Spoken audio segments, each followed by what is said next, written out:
Well, thank you for joining us today. Today, we're talking about cohort reservation and suitability matching with Fairfax EggBank. Everything you want to know but didn't ask. So this is a few topics that we get a lot of questions on, and we felt like it would be a great time to talk to all of our clinics about it. So thank you for joining. As I said, I'm Laura. I'm the Director of Marketing here at Fairfax EggBank. And with us today, we also have our two speakers here. We have Brenda Amaya, Client Relations Manager. She received her bachelor's in communications, and shortly after that, she started working here at Fairfax as a client relations specialist. And later, she transitioned to the client relations manager. She really enjoys offering intended parents the support and information they require during this sensitive time. So we're really happy to have Brenda here with her expertise today. And then we also have Rawan Awad. She is our Director of Genetic Counseling here at Fairfax. She is a certified and multi-state licensed reproductive genetic counselor with 18 years of experience. She specializes in carrier screening, pre-implantation genetic testing, and gamete donation. She currently serves as the director, the counseling here. So we're very excited to have both of them on today, and I'm going to let them get started. Hello, everyone. Thank you so much for the introduction and the opportunity to discuss all things cohort reservation. I'm excited to go into further detail into how our processes intertwine, and it really is quite a simple process. So we can get started with the first step. So that will be when the intended parent is ready to reach out to us. First step is to simply go on our website, fairfaxeggbank.com. They go up into the top right of the web page, and they can create an account and register right there. It really is a simple process. All they need to do is enter their name, their email, phone number, and clinic, and they are able to create their profile right then and there. Once they create their profile, they'll be prompted to sign a photo consent form in order to view all the donors' adult photos. It's completely up to them on if they want to or not, but that would be the final step in creating their profile and register on our website in order to access all of our donors that we have on the website. So with all of the donors on our website, if you could go back one, sorry. So with all the donors on our website, we have a lot of information on there. If you see a donor on the website, then that indicates that they are already completed their cycle, they are already available, and should have at least one cohort available for intended parents to move forward with. You can see some of the information that is on here, such as, physical characteristics, their eye color, weight, hair texture. You can also see a few things regarding their photos, the baby photos, adult photos, and then there's also a few other additional items on there as well, such as just a general summary, personal information, personal profiles, a donor essay, and then a few donors will also have an audio interview on there as well. Once they are interested in a donor, then what they would do is reach out to their dedicated client relations specialist, or they can reach out to us to our general email address, or as well our general 8800 number, where we all get connected with our intended parents through there in order to proceed with going ahead and placing a hold. So for the next step in our process, if you could go to the next slide. They will reach out and we can get the process started on reserving a cohort for our intended parents. So they reach out, we share with them the exact availability of the donor, let them know how many cohorts and eggs they have available from there, and then they can decide on if they want to go ahead and place the hold. Once the hold is placed, it is a complimentary 2 business day hold. And during these 2 days, we will send them some initial documents to get the process started. So they will receive a terms of use, a genetic testing summary, and then they'll also receive a genetic acknowledgement form regarding the donor's genetics. They will have those 2 days to sign and return those forms. And then once we receive them, then we are able to continue with the next process of sending items over to the clinic so that the clinics have a chance to review the donor's information and further consult with either the intended parent or us as well to see if there's any questions that might pop up. Questions can sometimes be related to the sperm source testing, and we'll go into a little bit further detail on that in a bit. But this is the time when we can all get connected, make sure everyone is on the same page, everything is all good with the genetics, and then we can go ahead, have things finalized and signed off, complete the payment for the cohort if payment has not yet already been completed, and then we can go ahead, finalize all the documents, and arrange the shipment for the eggs. So here's a little bit of a look into the documents that we will send over to the intended parent. So here is a copy of a genetic testing summary. The genetic testing summary has items such as the karyotype, the hemoglobin evaluation, and then of course the genetic testing that the donor had completed. And of course it also indicates if the donor is a carrier of something and exactly highlights what they are a carrier for. This is sent to all our intended parents once they have selected a donor. And even if they're still just browsing and they have a top 2-3 donors, then we're more than happy to send that over to them so that they can review things and then consult with their clinic as well. And then once they do select a donor and they receive those initial documents, they will receive a genetic acknowledgement form that just discusses again what the donor is a carrier for, that they acknowledge that the donor that they have selected is a carrier for a certain condition, and any implications that might come along with selecting a donor that is a known carrier. So let's say that genetics are a little bit up in the air, or maybe genetics still need to be reviewed. There's a few things that might happen here. So if sperm source genetics testing has already been completed, then we are more than happy to go ahead and complete a suitability match. Essentially, a clinic can send over a copy of the sperm source genetic testing. We will send it over to our genetic counseling team, and then they can review and say, yes, this is a good match, or no, some additional testing needs to be done on some side. And this is especially helpful with the discrepancy in panels that we are seeing lately. If the sperm source did not have any genetic testing done, then we do have a modified genetic process in which the sperm source will have 60 days to complete any additional testing that needs to be completed. During this period, the intended parents will go ahead and secure the cohort as normal within our timeline. They do purchase the cohort, but we just keep the eggs here in storage until this testing has been completed. Again, 60 days to receive the results back for the genetic testing. If the genetics are good, then great, we can go ahead and arrange shipment for the cohort. But let's say the genetics come back and it is an unsuitable match, so the sperm source is a carrier for the same condition as the donor, then the intended parent can either receive a full refund or they can select another donor.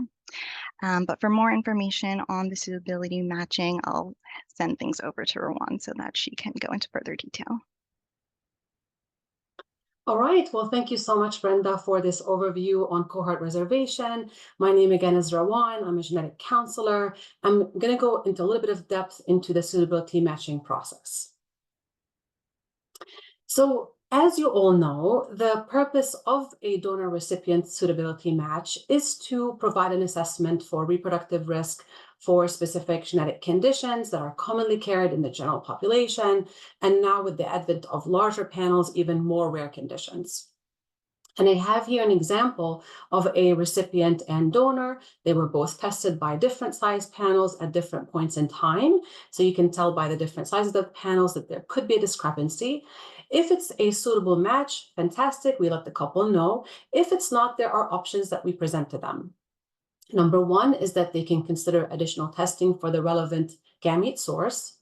2, they can decline additional testing and use the donor anyway, but of course, this step would require genetic counseling and informed consent, and as well as discussion with the clinic, because there are clinic-based policies as well for this process. And then 3rd is to choose a different donor. In terms of the recommendations currently that are available by professional societies regarding carrier screening for gamete donors, the American Society of Reproductive Genetics, or Medicine, released a guidance in 2021 that discusses screening in general.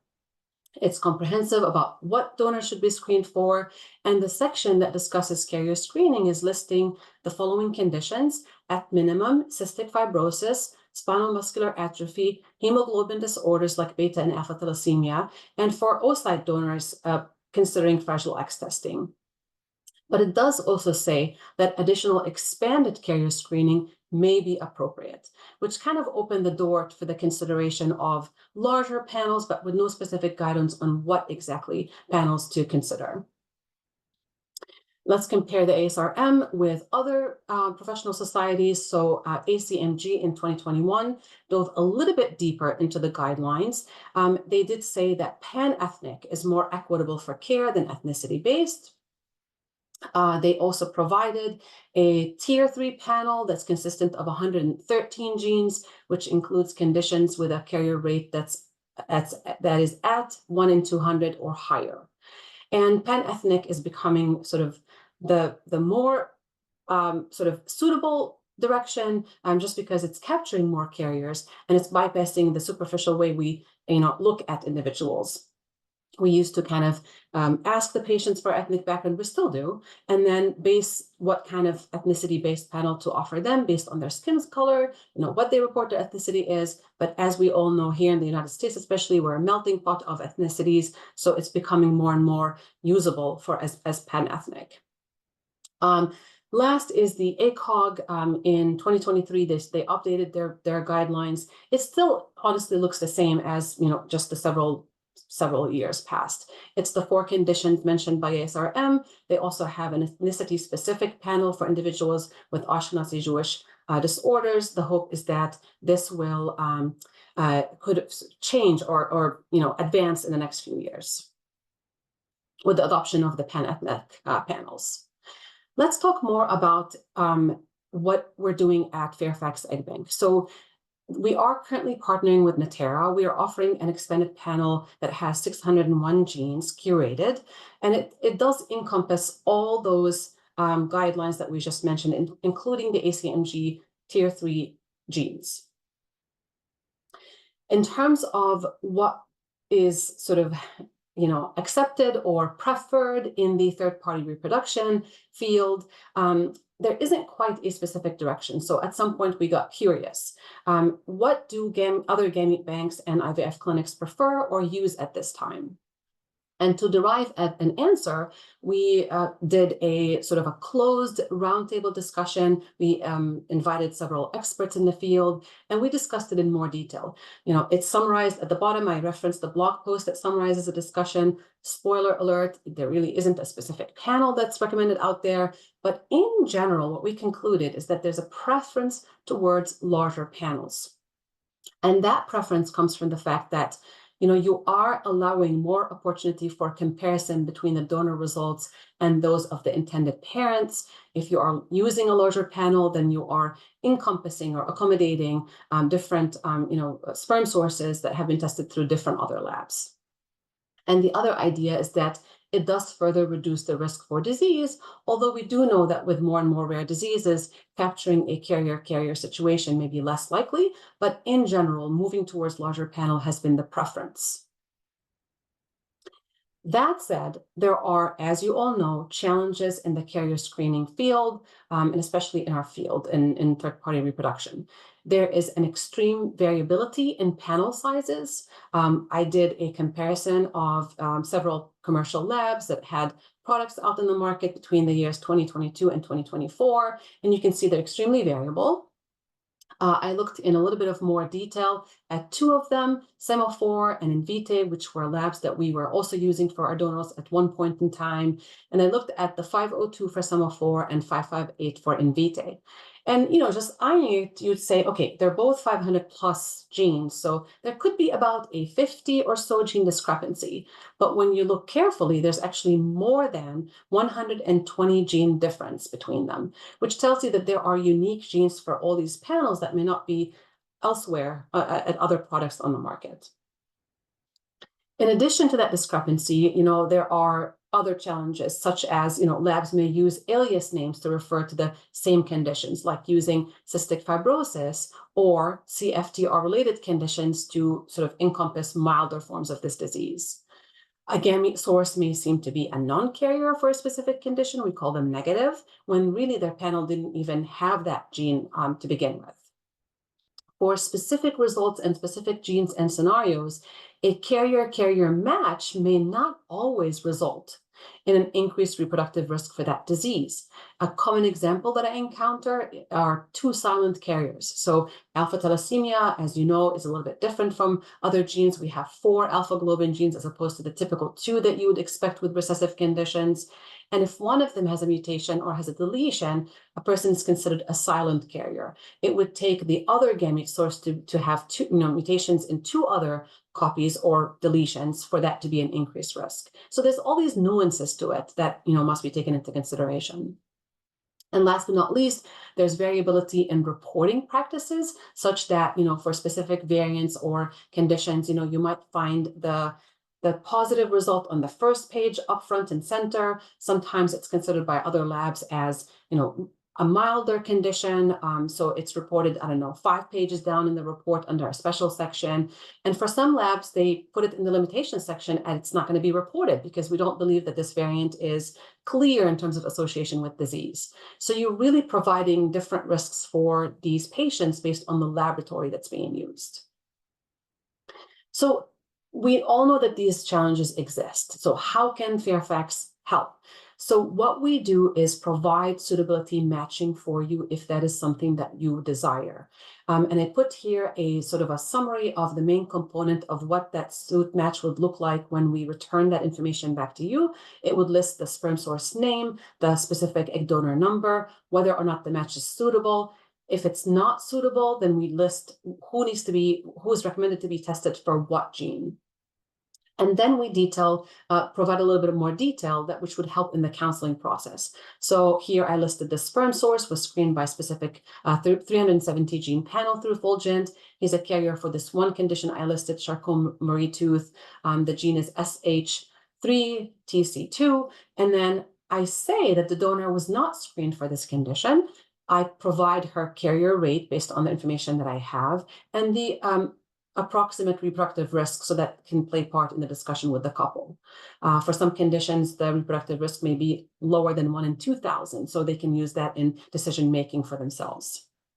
And then I also list here, for example, the donor, what she was screened for, and then that the sperm source was negative, the detection rate, and I moved away from providing a specific residual risk number in terms of reproductive risk. There's a general recommendation by ACMG to kind of move away from that, just because you may have noticed that labs have different carrier rates, different detection rates that they report, and therefore different residual risks for the same condition, even though they use similar technology. So because of that discrepancies, just providing a statement that the risk has been reduced has been serving the field better than providing specific numbers.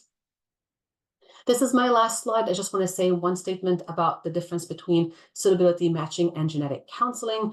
Clearly when somebody is in a genetic counseling session to look at carrier screening results, it's automatically going to include a suitability match. But a suit match may sometimes just be a written format like I showed you and may not necessarily include a discussion with the couple.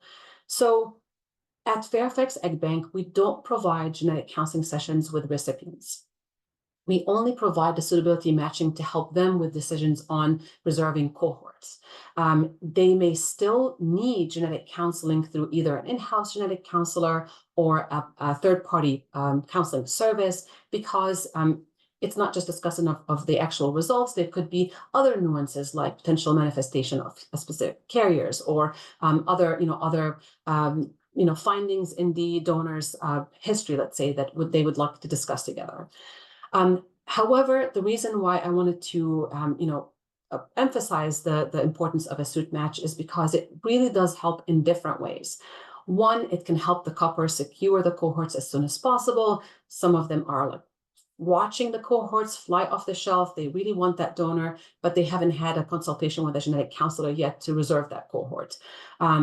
It provides support for your staff if your staff is not comfortable performing suit matches. And it, again, mitigates the wait times for a GC session so that they can feel more comfortable placing a hold on a cohort. So that's it for me, and we would love to open up for discussion. Thank you. That's so interesting. I think it's really nice to share kind of some of our internal resources and knowledge with our clinics. So I appreciate both of you sharing. Please, everyone, enter in any questions you may have for Brenda or Rowan. If you think of it later, you can always email us. If you have questions specifically about cohort reservation, you can contact your client relations specialist, or you can also email the info for any questions. Yes, we are going to share out the recording afterwards. We will send it out to registrants and attendees. And that will also put it on our YouTube and probably do a blog as well, so other people can easily find it. Let me see here some other questions while some questions come in. I am going to mention I added some resources. I added a guide that Rowan created recently that's all about the genetic testing summary. So we have a link for a blog that has it as well as the PDF. And then I also shared another resource for a roundtable we did a few months ago, a blog talking about the carrier screening and third-party reproduction. So there are some resources. Okay, let's look at these questions. Brenda, we haven't heard from you, so I'm going to start with a question that probably is for you. It seems like cohorts become unavailable soon after they're posted. How do we help our patients reserve the cohorts they need in a timely manner? So we always keep an open line of communication with our clinic partners. So as soon as you have any intended parent reach out to you and let you know that they're interested in, again, list of their top 3 to 5 donors, feel free to send that over and we can share like that availability directly with the clinic. We can reach out directly to the intended parent. If it seems like it's a donor that might be going pretty quickly, we'll put some urgency into it and reach out to the intended parents to confirm that they want to place the hold. So you can feel free to email any of the dedicated client relations specialists you might be working with, or give us a call on our 800 line as well. That way we can just make sure that there's many different people trying to reach out to get some of these donors. I know a lot of the time we have intended parents who don't even realize how our process works and they just send things over to the clinic, and they kind of just leave their request to the clinic, and there's a little bit of confusion there. So as soon as that question pops up of, maybe this intended parent might be interested in this donor, send it over and we'll take it on from there. Great, thank you. Yeah, so I know that they want to make sure they have that locked in, so as smooth as we can make the process. Another question we have is, let's see, what is your recommendation to clinics that are currently using fertility nurses and other non-genetic professionals to perform suitability matching? I believe Rowan, that one's for you. Yeah, sure. I'm happy to take that on. That's a really good question. So I do know that there are a lot of fertility nurses that have been doing suitability matching for years, and you're very comfortable with it. My recommendation is that there are all these nuances that I just discussed. If you come across a match that you're not sure about, that you feel like you want a second set of eyes on, I always believe that involving a genetic counselor is going to help you. So we're available to provide this service to you. If you say, this is the match I've done, can you confirm? What do you think about this one? And we're happy to do that for you. There are other clinics that have staff that is not that comfortable with looking at carrier screening reports or doing suitability matching, and that's fine. A lot of our training did not include that. So if you feel like you want to refer those to us, we're happy to take that on for you and help you as a way to reduce liability and to basically just help the clients overall. that's in terms of, what the current status is.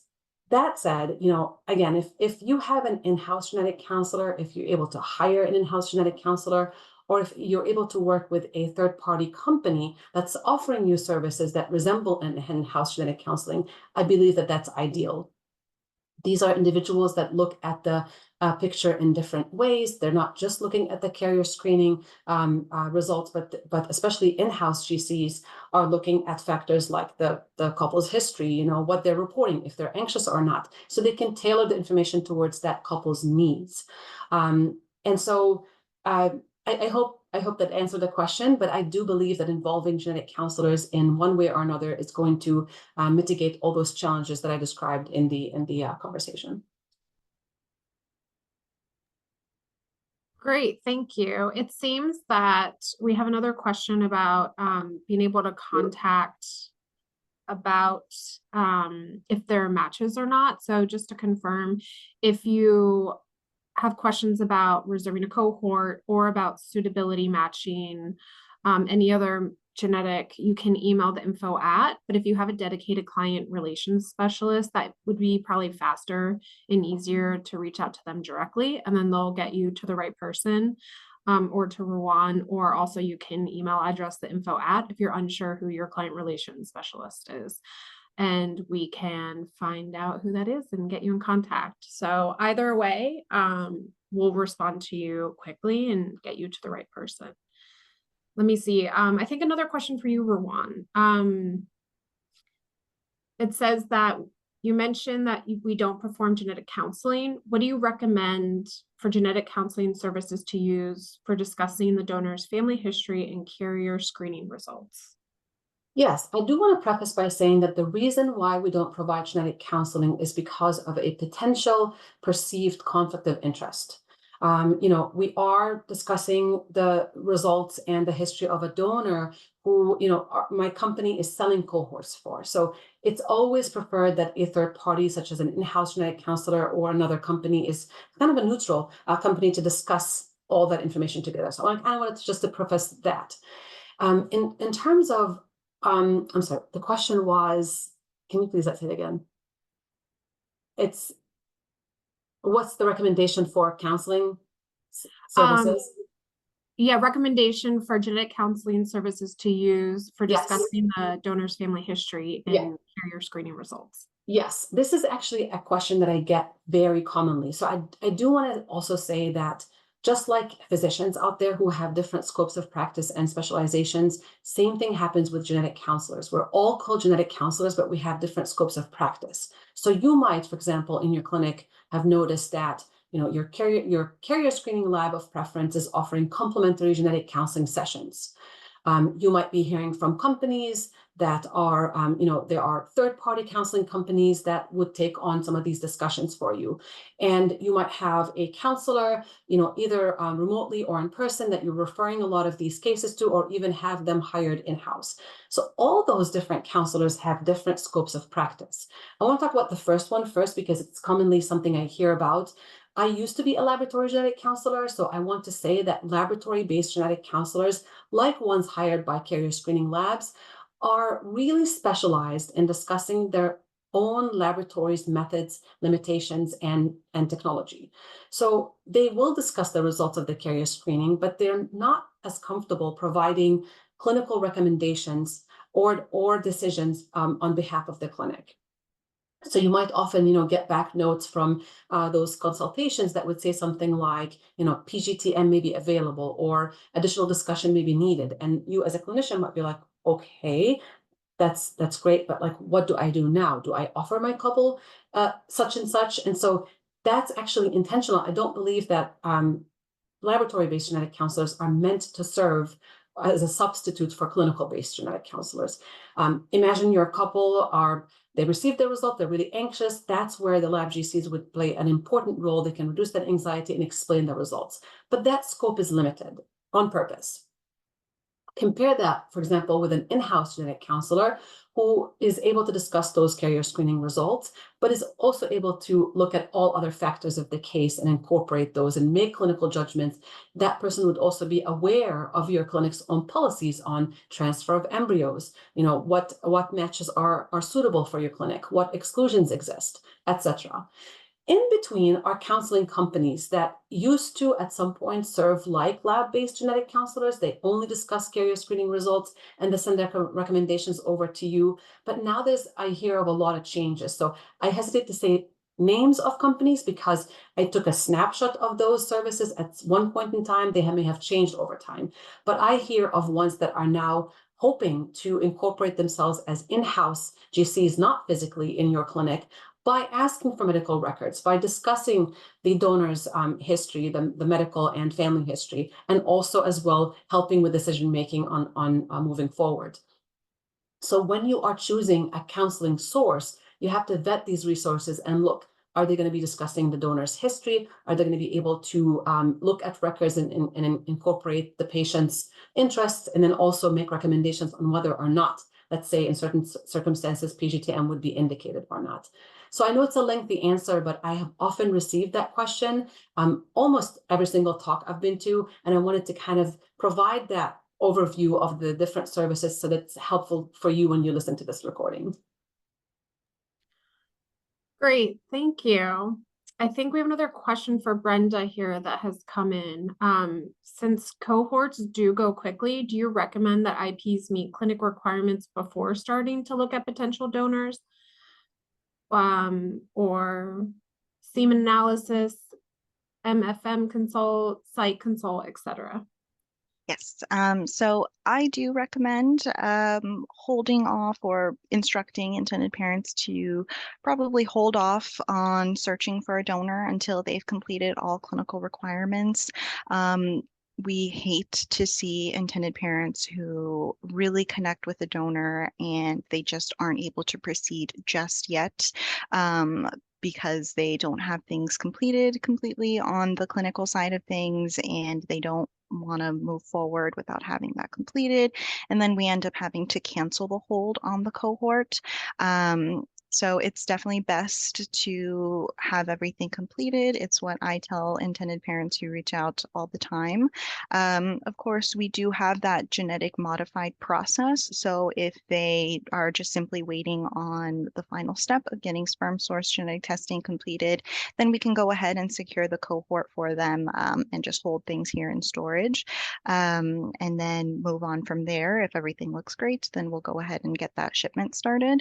And then they do have the option to either select a new donor or get that full refund in the event that the genetics are unsuitable. But it is a pretty common question that we receive. Intended parents get really excited and they want to go ahead and secure a cohort and start looking at the donors right away. But they've only just received the news that they need to go ahead and get a donor and they haven't yet completed things on the clinical side of things. So just to make sure that everything runs as smoothly as possible, that is the recommendation. Now, of course, if there is a donor that they really are interested in, they do not want to miss out on, then they do have the option to go ahead and secure the cohort, knowing that there may be a cancellation that might need to occur should they get the news that they can't move forward. And that would be with some cancellation fees depending on the situation. So it is an option, but highly recommend holding off until things are completed on the clinical side of things. Great, thank you. I have one more question here. If anyone else has any questions, please enter it in the Q&A box or send it to me in the chat and we'll get it answered. Our last question we have here so far is, what is our policy if the sperm source and the egg donor are not genetically suitable? So whoever wants to take that one. Brenda, you can go ahead. Yeah, I'll go ahead and take that one. So if the sperm source and the donor that they have selected are not genetically suitable, then that is where the intended parent can go ahead and let us know. Ideally, we would be notified within that 60 days, and the 60 days begins on the day that the intended parent goes ahead and completes the payment for the cohort. So once payment is completed, then the eggs go into storage, and we hold off on arranging any sort of shipments until we get that confirmation that things are suitable. In the event that they are not suitable, so the egg donor and the sperm source are carriers for the same condition, then that is when we can go ahead and begin the process of assisting them in selecting another donor. This comes at no additional cost. It is just essentially a genetic exchange. So we will assist them in finding a donor that is genetically suitable, or if they are struggling to find a donor that is genetically suitable, or if it's a donor that they absolutely connected with and do not want to find another one at this time, then we can go ahead and begin the process of submitting that full refund for them. So we definitely don't want anyone to be stuck with a donor that they do not want to move forward with or can't move forward with. And then, of course, it's fully up to the discretion of the intended parent and the clinic to see if they are actually okay with moving forward in the event that the donor and sperm source do end up being carriers for the same genetic condition. But there are options in place in case that does happen. Wonderful. Thank you for answering all of those questions. And thank you so much, Rowan and Brenda, for presenting today. We will be sending out the recording to the attendees as well as those that registered. And we will be putting and posting the recording on our website. If you have any questions, for us, you're welcome to email info@Fairfax EggBank. But more specifically, if you have questions on cohort reservation and the request for suitability match, it's best to email your client relations specialist. So thank you everyone for joining today, and we hope you have a good rest of your day. Thank you.